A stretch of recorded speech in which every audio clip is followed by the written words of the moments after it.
here begins a new chapter.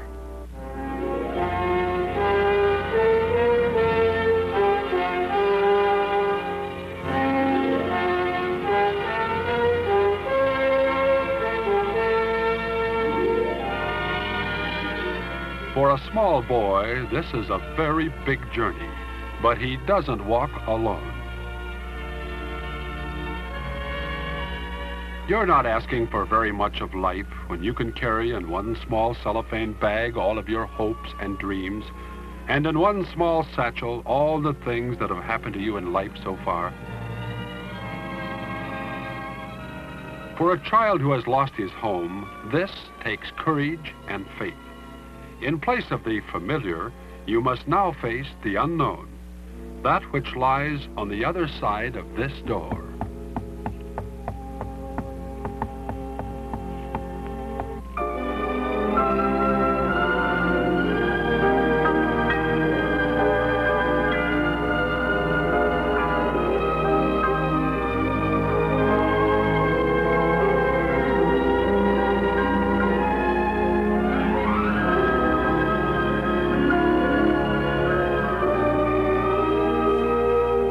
That's me, Bill Weaver.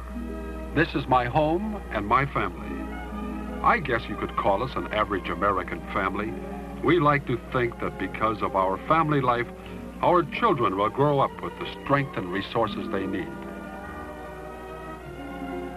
My wife and I sometimes wonder about the future of our three children, Dick, the oldest boy, Kevin, and little Janie. We know how important their family life now is to their later successes in a very uncertain world. Ours is a good neighborhood, lots of kids, playing together in safety. Family circles, tightly bound, but still sharing our neighborliness.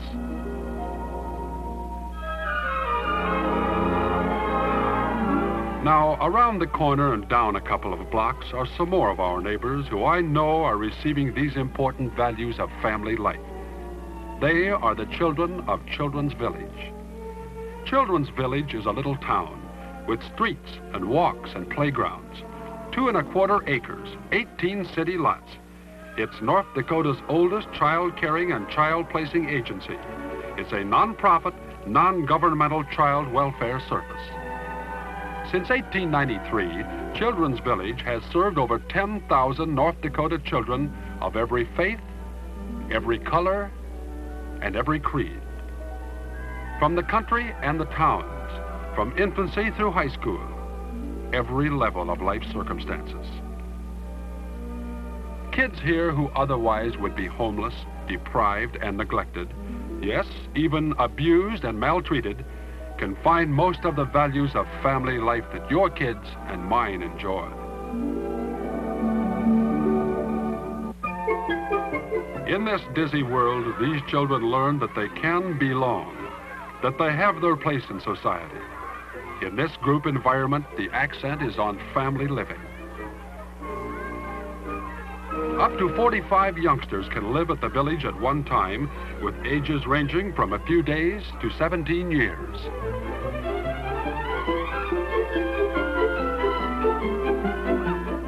Some of these children will remain at the village, and some will stay only a few days before leaving for a foster or adoptive home.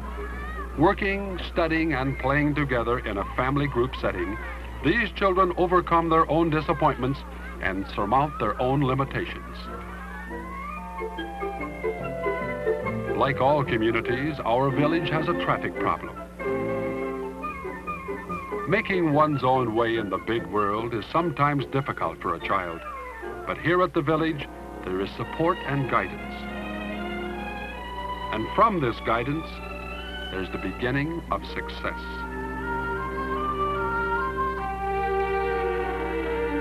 When children lose their homes through no fault of their own, possessions, including pets, are pretty important.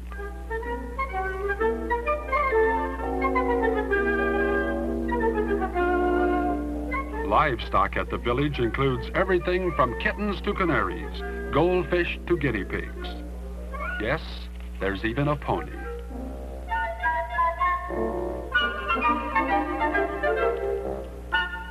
But life at Children's Village is not all play. There's responsibility, both to the village and to the children themselves. They learn the dignity of work and what it means to take pride in their surroundings and their accomplishments. In each of the cottages, there is one house mother who does for these children what you and I do for ours. And one house father, giving each child the needed companionship of parents.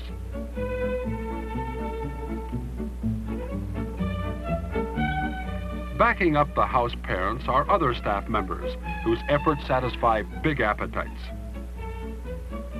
maintain the physical facilities, and keep everyone up to date on an eventful program. Patiently, tenderly, these children are taught the business of day-to-day living.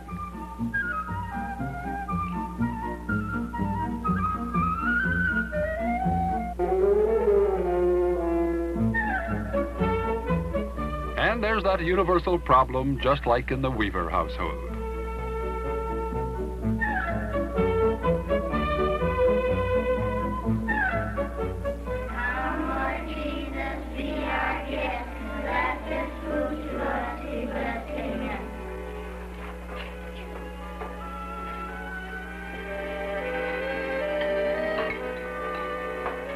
Social work is sometimes just plain good cooking.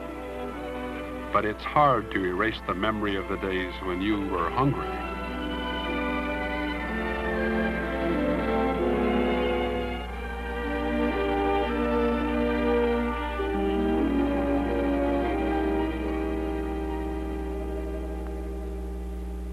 The house parents work along with the children in a friendly, informal way. Altogether, a staff of 12 works with the children, aided by many community volunteers. The business of living together provides opportunity to improve educational backgrounds, to learn new skills, and, as a byproduct, to benefit from better social adjustment. Children by nature are curious, and they want to know about nature.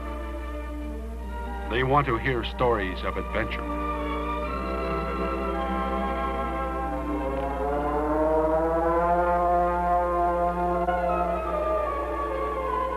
Although these children come from many religious faiths, the human stories of the Bible, told with pictures, song, and story, appeal over and over to them all.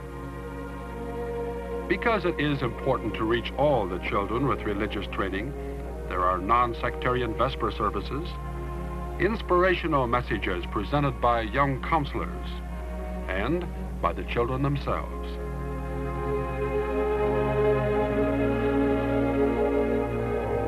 There is regular attendance at church, Sunday school, and community events of cultural quality.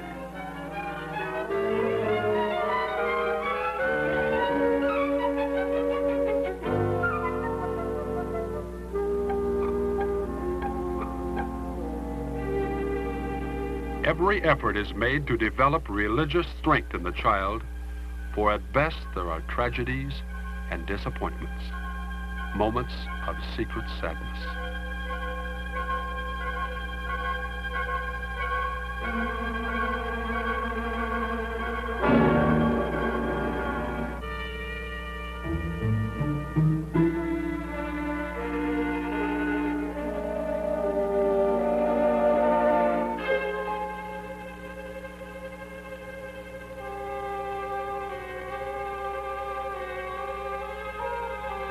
Sometimes memories of things that have happened earlier, beyond our village door, will keep a boy awake. He has to reassure himself that tomorrow there will still be food.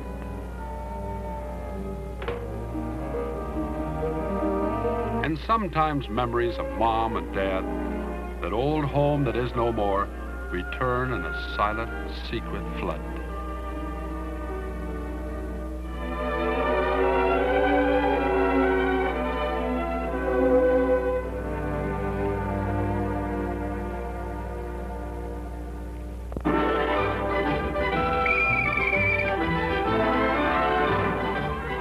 In In summer, our small town known as Children's Village moves to Lake Pelican on Midway Beach near Detroit Lakes, Minnesota.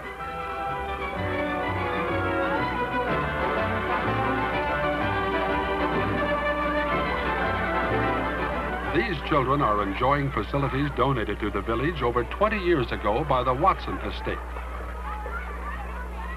Here, in addition to all the sunshine, fresh air, and good food, which builds strong and healthy bodies, village kids get other things: boating experience, swimming and water safety training, all under well-qualified camp counselors.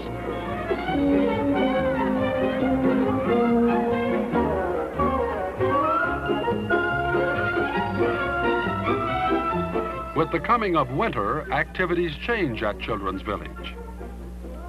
Jack Frost provides his own special playground.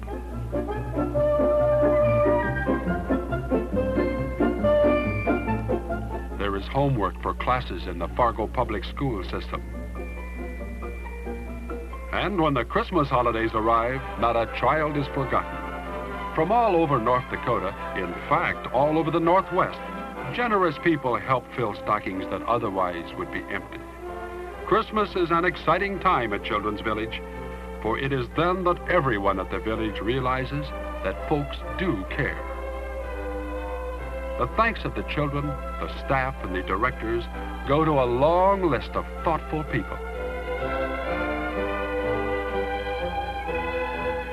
As a result of this generosity, a little mother adopts a new dolly. A cowgirl finds a new horse. And in every corner of the cottages, there are new surprises.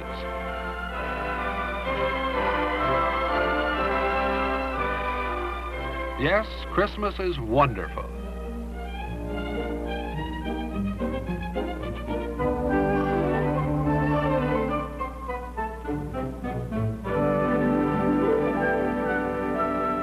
Guiding the lives of these children is a board of directors and its various committees, 21 private citizens who volunteer their services. These men and women come from all parts of North Dakota, for our village is statewide in the scope of its many services.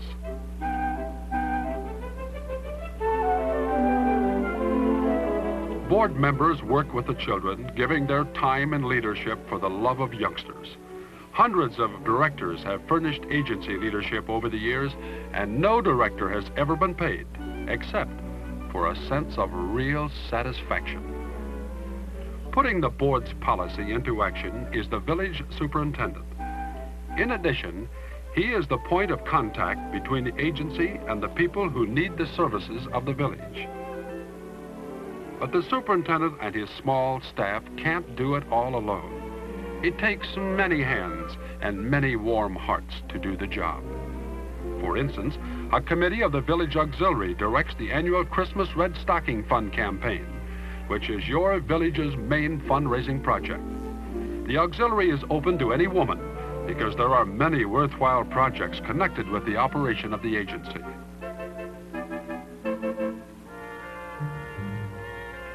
Although child care is important, an even bigger job for the superintendent and his staff is the finding of new homes for the children. Before placing a child in a foster or adoptive home, every aspect of the case is considered and every precaution observed.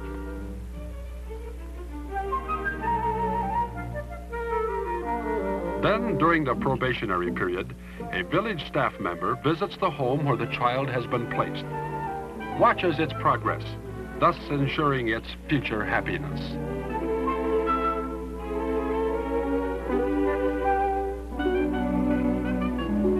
In the caseworker's eyes, this is the happy moment of adoption. 2 boys have new parents. After the study and observation of the waiting period, the caseworker is now sure that the children are suited to their new parents and the parents to the children. This is one of the great rewarding moments that all social workers find in their work. And so, one more happy family circle has been rounded up.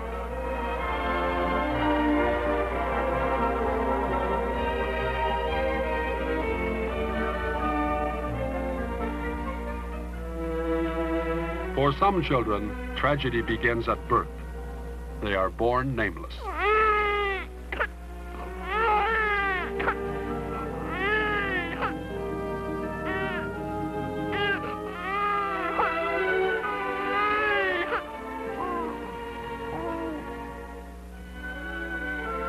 But now, at Children's Village, this is a weekly drama.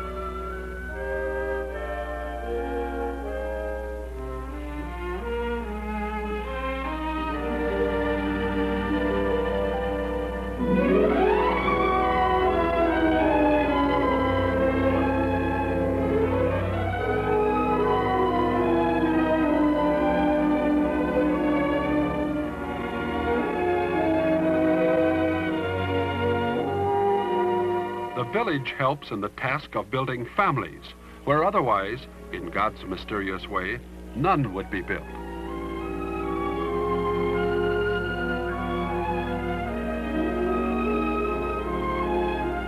This is the plus side of the job for the caseworker. If there are tears here, they are tears of happiness.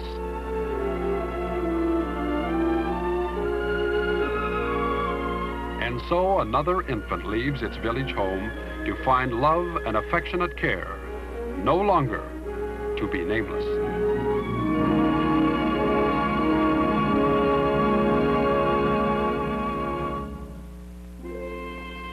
Year in, year out, babies just a few days old stop at the village for a brief time where they take a wide-eyed look at the big world. Or where they get acquainted with their caseworker and prepare for that very important moment, meeting their new parents.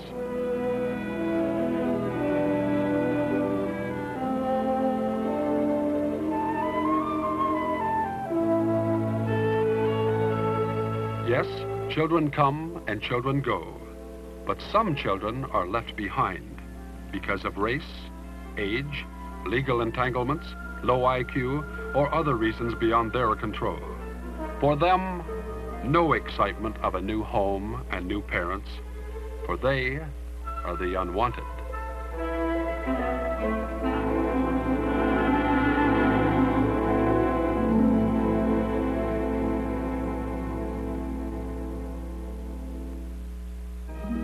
For many years, the village, formerly known as the North Dakota Children's Home Society, was located in this old structure in Fargo.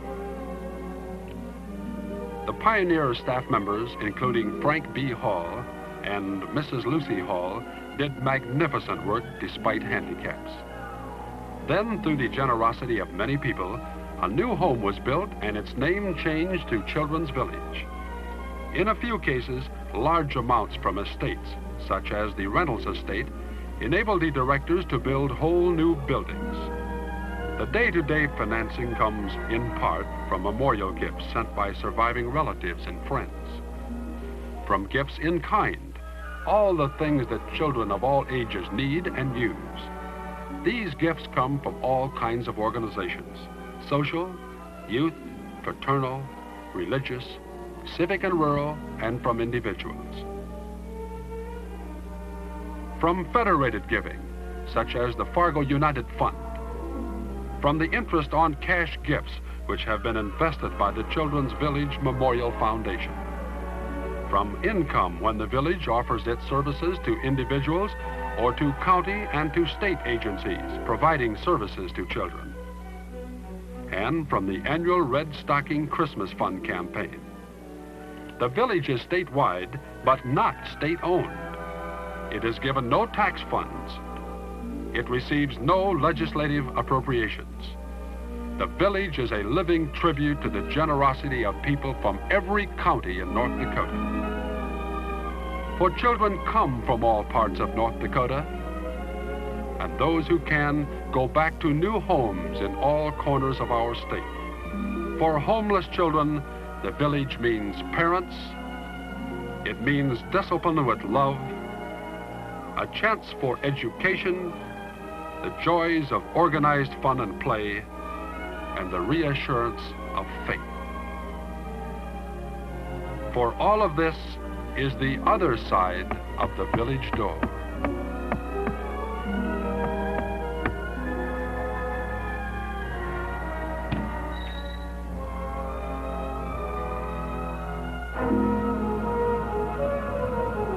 No, he was not alone, for with the magic of human compassion, this door will always open.